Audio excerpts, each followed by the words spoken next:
20 centimetre வரை மழை பெய்தாலும் அதை சமாளிக்கும் வகையில் மழைநீர் வடிகால் பணிகள் மேற்கொள்ளப்பட்டு இருப்பதாக அமைச்சர் மா சுப்பிரமணியன் தெரிவித்தார். நான் அடிக்கடி சொல்வதுண்டு, ஒரே நேரத்தில் 20 சென்டிமீட்டர் மழை பொழிவை கூட தாங்கும் அளவுக்கான கட்டமைப்பை சென்னை மாநகராட்சி இன்றைக்கு பெற்றிருக்கிறது. ஃபர்ஸ்ட் இவங்களோட இந்த உருட்டுல இருந்து ஆரம்பிப்போம். இன்னைக்கு என்னெல்லாம் பண்ண போறாரோ.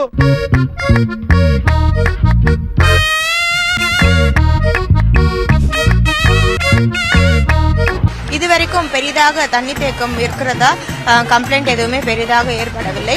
நீ ஊர்ட்டமா இந்த 4000 கோடி ரூபாய் செலவு பண்ணிட்டாங்க, ஒரு சொட்டு தண்ணீர் கூட கட்டாது அப்படின்னு சொன்னாங்க. பெரிய புயல் அடிக்கலை, பெருசாக மழை அப்படிங்கிறது தொடர்ச்சியாக 4 தினங்கள் 5 தினங்கள் மழை அப்படிங்கிறது பெய்யவில்லை. அப்படி இருந்தும் சென்னையில் இருக்கக்கூடிய நிலவரம் என்ன அப்படிங்கிறத தயவு செஞ்சு அரசியல்வாதிகள் வாயிலிருந்து கேட்காதீங்க. ஒரே நேரத்தில் 20 சென்டிமீட்டர் மழை பொழிவை கூட தாங்கும் அளவுக்கான கட்டமைப்பை சென்னை மாநகராட்சி இன்றைக்கு பெற்றிருக்கிறது. வாய் மட்டும் நாய் தூக்கிட்டு போயிடுவோம். இப்போ ஃபர்ஸ்ட் டைம் கம்ப்ளைண்ட் பண்றீங்களா இல்ல என்ன பண்ணிருக்கீங்க?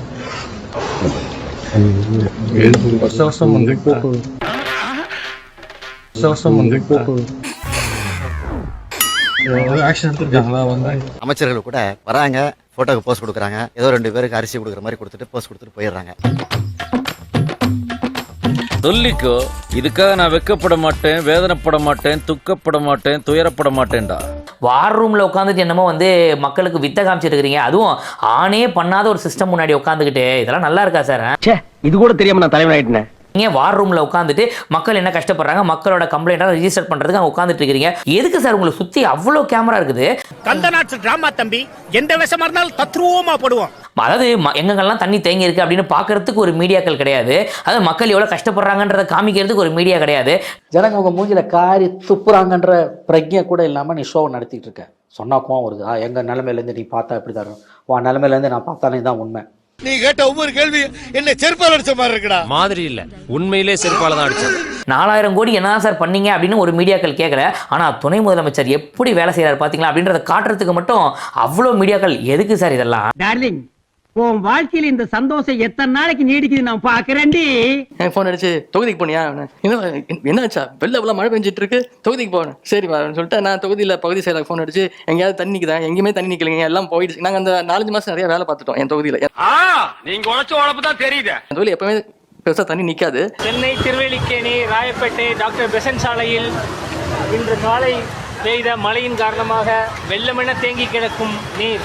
ஒண்ணுமே இல்ல, ஒரு சின்ன விஷயத்த மீடியாவும் சேர்ந்து பெருசா ஊத்திட்டாங்க மேடம். இது சின்ன விஷயமா? இப்போ யாராங்க பாக்கிறதுக்கு ஆளு இல்ல. ஓடி மோட்டர் வாங்கிட்டாங்க போல, தண்ணியே போக மாட்டேன். எவ்வளவு கஷ்டப்பட்டு தண்ணி போறாங்க, தண்ணி சாப்பிடுறாங்க. சோறு தண்ணிலாக இருக்குறாங்க.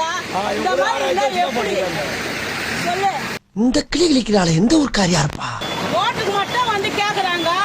இத என்ன எதுல பாக்குறாங்க? ஒருவேளை சோறு கிடையாதுங்க.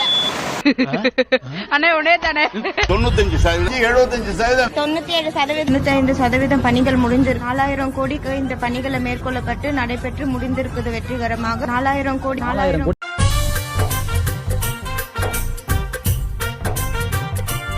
நாட்டு மக்களுக்கு சேவை செய்யற மாதிரி வந்திருக்கீங்க, ஏதோ பியூட்டி பார்லர் நடத்துற மாதிரி வந்திருக்கீங்க. சீப்பா உள்ள வைங்க, நம்மள சீப்பா நினைச்சிட போறாங்க. 4000 கோடி ஐயா, 4000 கோடி. வண்டி எல்லாம் மிதக்குது ஐயா, மிதக்குது. இவ்வளவு விவரமா பேசுது தம்பி யாரு? கடல்ல போறோமா இல்ல ரோட்ல போறோமான்னு ஒண்ணுமே புரியல ஐயா, புரியல. அந்த 4000 கோடிக்கு போட் வாங்கி போட்டுனாலும் போட்லயே போய் வீட்டுல போய் சேர்ந்துட்டு இருப்போம் ஐயா, சேர்ந்துட்டு இருப்போம் ஐயா. அது மழை நின்னுச்சுன்னா அந்த தண்ணியும் போயிடும், ஒன்னும் பிரச்சனை இல்லை. அது மழை நின்னுச்சுன்னா அந்த தண்ணியும் போயிடும், ஒன்னும் பிரச்சனை இல்லை. இது யாருக்கு தெரியாது பாரு. இந்த அம்மா மேயர் பிரியா இருக்காங்க இல்லையா?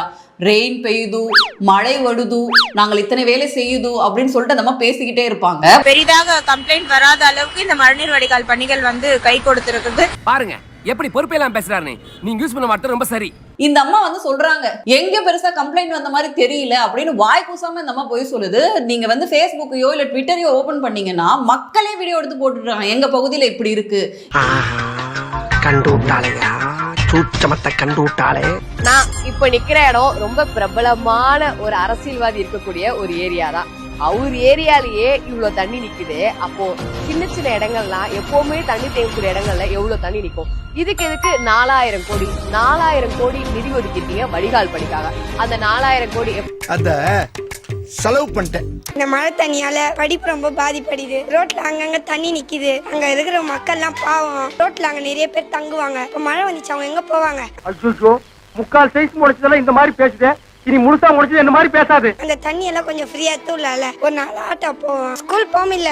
முக ஸ்டாலின் வரப்ப மட்டும் ரோடு கிளீன் ஆகுது. மத்த நாட்கள் இல்லாத அப்புறம் எப்படி இருக்குது? ஒத்துக்கிட மனசு இல்லனாலும் அதான் நேசம். 4000 கோடி செலவு பண்ணிக்கிறான்னு சொன்னீங்களே, 4000 கோடி அப்படி செலவு பண்ணியிருந்தா இவ்வளவு தண்ணி இந்த ரோட்ல நின்று இருக்குமா? சொல்றா, என்ன நம்ம பேசுறா, ஏதாவது பேசுறா. சொன்னா நின்று இருக்குமா? அவங்க வேலையை பார்த்துக்கின்னு, வீட்டு வேலையை பார்த்துன்னு, வேலைக்கு போயின்னு, ஸ்கூலுக்கு போயின்னு, காலேஜுக்கு போயின்னு அவங்க வேலையை அவங்க பார்த்துருப்பாங்க. ஏன் வவுறு எரியுதுல 4000 கோடி.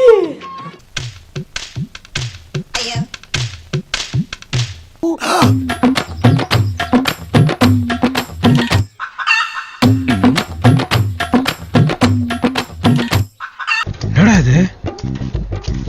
பேட்ச் ஒர்க்கா?